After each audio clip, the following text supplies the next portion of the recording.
Hey everyone, my name's Simon and welcome to the newly rebranded MGUY YouTube channel.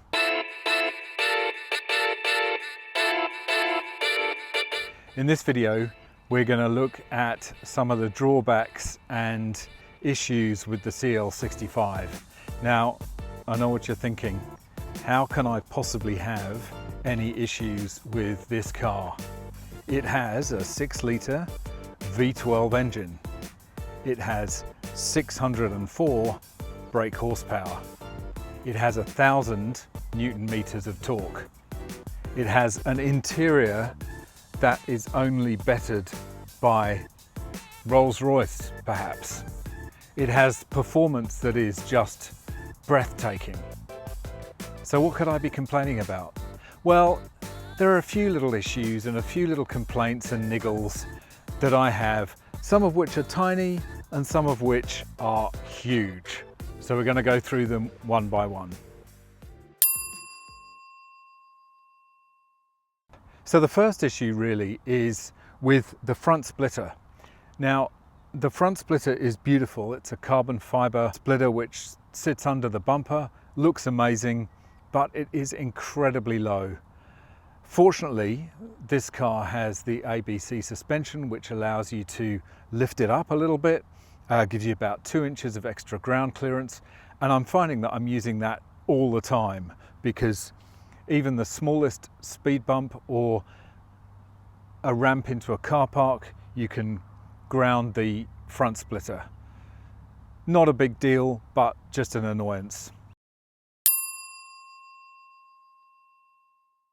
The second issue, again, is something that I can probably get fixed, but the park sensors randomly come on with an error that says parking guidance unavailable. Now this car, like a lot of Mercedes, has the parking guidance system, which actually displays in the instrument cluster when there's a space next to you which is large enough to park the car, and it will actually give you guidance on how to do that. When this fails, it seems to fail intermittently just for a few seconds, and it comes up with a very loud warning, and you have to cancel the warning with the back button. Annoying, irritating, but not a big deal. Third issue is the gearbox. This car has a standard 5-speed torque converter slush box.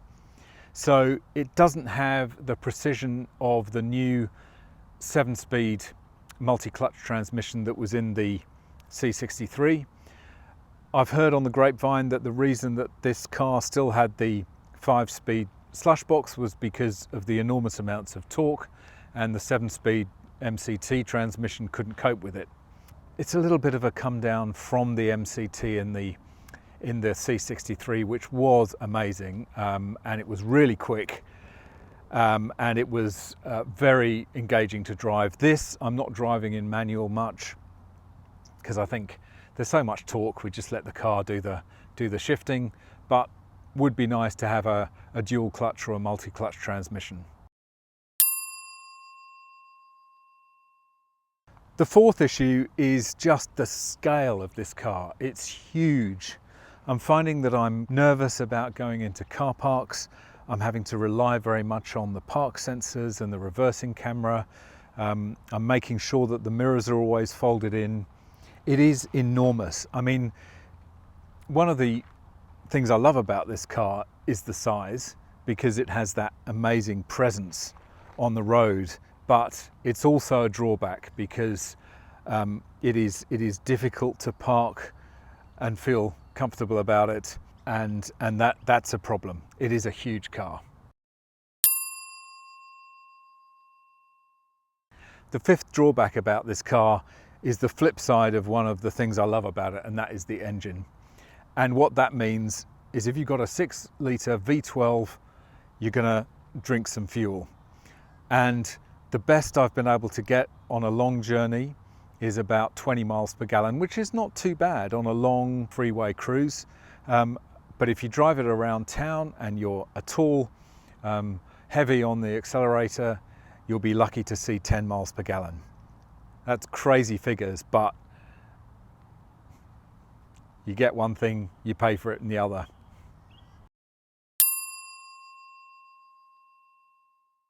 And the final drawback about this car, which kind of keeps me awake at night, is if it breaks, what's going to happen?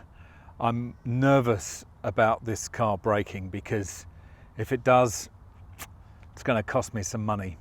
So far, touch wood, it's been great. There's no issues. It was serviced only in November of last year.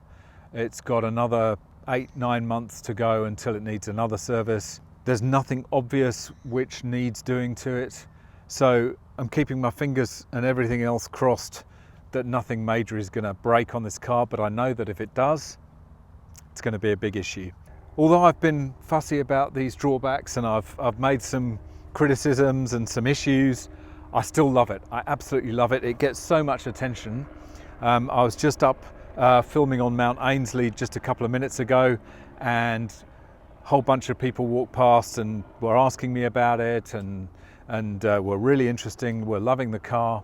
So absolutely loving it. I think it's a great car. I've had a few passengers in it who have just all commented on how nice it was inside. I mean, the quality of the interior is just absolutely breathtaking. And when you put your foot down too, it's breathtaking.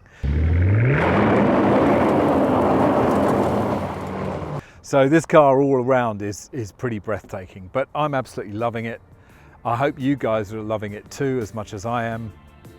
Lots more content to come on the CL65. Anyway, as always, thanks for watching. I hope you've enjoyed this video. If you did enjoy it, don't forget to smash that like.